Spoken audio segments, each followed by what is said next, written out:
नमस्कार, मैं काजल सैनी स्वागत करती हूँ आपका न्यूज़ 20 में। जिसे अब तक ना समझे वो कहानी हूँ मैं, मुझे बर्बाद मत करो पानी हूँ मैं।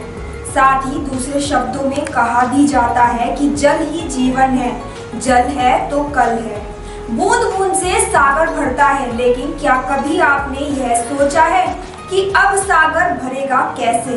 क्योंकि बात यदि हम वर्तमान समय में जल की करें तो हम आज एक पानी की बूंद का महत्व भी नहीं समझ रहे हैं, जिसके हमें आगामी भविष्य में काफी दुष्परिणाम देखने होंगे। जल प्रकृति द्वारा मनुष्य को प्रदान की गई एक ऐसा उपहार है जिसे आने वाली पीढ़ी के लिए संभाल कर रखना बहुत ही जरूरी है, क्योंकि पानी के बिना जीवन की कल्पना नहीं की जा सकती। मनुष्य खाने के बिना जीवित रह सकता है, परंतु पानी के बिना वह जीवित नहीं रह सकता। हालांकि लोगों को यह बात समझ में नहीं आती और वह पानी को बचाकर रखने की जगह उसे व्यर्थ करने पर तुले रहते हैं। लोग पानी के महत्व को समझना छोड़ चुके हैं। देश और दुनिया में पानी को बचाने और उसका महत्व समझाने के लिए आए दिन विभिन्न अभियान भी चलाए जाते हैं, जबकि सैकड़ों वर्ष ईसा पूर्व दार्शनिक थेल्स ने कहा था कि जल ही समस्त भौतिक वस्तुओं का कारण और समस्त प्राणी जीवन का आधार है। अफसोस के साथ कहना होगा कि भारत समेत पूरी दुनिया तब से अब तक इस अमूल्य धरोहर को सहेजने में विफल रही है। इसी वजह से दुनिया को पानी की जरूरत से अवगत कराने के मकसद से संयुक्त राष्ट्र संघ ने विश्व जल दिवस मनाने की शुरुआत की थी।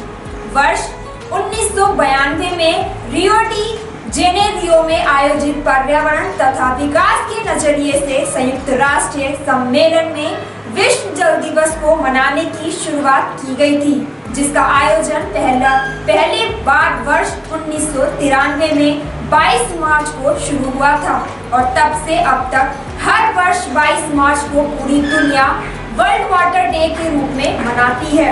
इस दिन जल संरक्षण के लिए अनेकों रैलियां निकाली जाती हैं, वर्ष भर अनेक अभियान भी चलाए जाते हैं और जल को बचाने के लिए प्रण भी लिए जाते हैं, लेकिन यह प्रण केवल वहीं तक सीमित रह जाते हैं।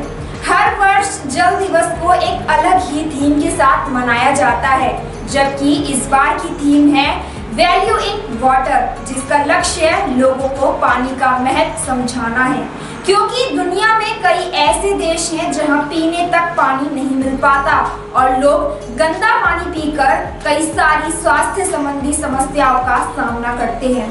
बात अगर भारत की करें तो भारत में कई राज्यों की स्थिति कुछ ऐसी ही है। जबकि देश की राजधानी कही जाने वाली दिल्ली में जल संकट हमेशा रहता है, वहीं बात अगर राजस्थान और बुंदेलखंड की करें तो गर्मियां शुरू होते ही यहाँ तो जैसे पानी का अकाल सा पड़ जाता है। यहाँ के लोग पीने का पानी तक कई मील पैदल चलकर भर कर लेकर आते हैं, जिसको देखते हुए देश के प्रधानमंत्री नरेंद्र मोदी ने पूर्व प्रधानमंत्री अटल बिहारी वाजपेयी की जयंती पर अटल भूजल परियोजना की शुरुआत भी की है। इस योजना के लिए केंद्र सरकार की ओर से 6000 करोड़ रुपए आवंटित किए जाएंगे, जिससे हर घर तक पानी पहुंच सके। लेकिन क्या आपको पता है कि पृथ्वी पर अब कितना पानी बचा है? तो हम आपको बता दें कि पृथ्वी का 71% हिस्सा पानी से ढका हुआ है, 1.6% पानी जमीन के नीचे और 0.001% वाष्प और बादलों के रूप में है। पृथ्वी की सतह पर जो पानी है उसमें 97% सागरों और महासागरों में है, जो नमकीन है और पीने के काम नहीं आता।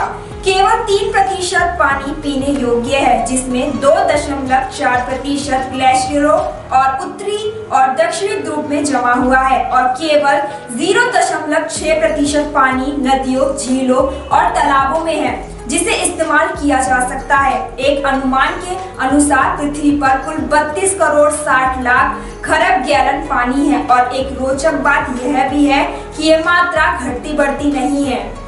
सागरों का पानी वाष्प बनकर उड़ता है, बादल बनकर बरसता है और फिर सागरों में समाता है और यह चक्र चलता रहता है। इसीलिए आज मैं आपसे यह निवेदन करती हूँ कि विश्व विश्व जल दिवस के इस अवसर पर हम सभी मिलकर यह संकल्प लें कि पानी के महत्व को समझते हुए उसे व्यर्थ ना करें, क्योंकि जल के बिना पृथ्वी पर जीवन की कल्पना नहीं की जा सकती।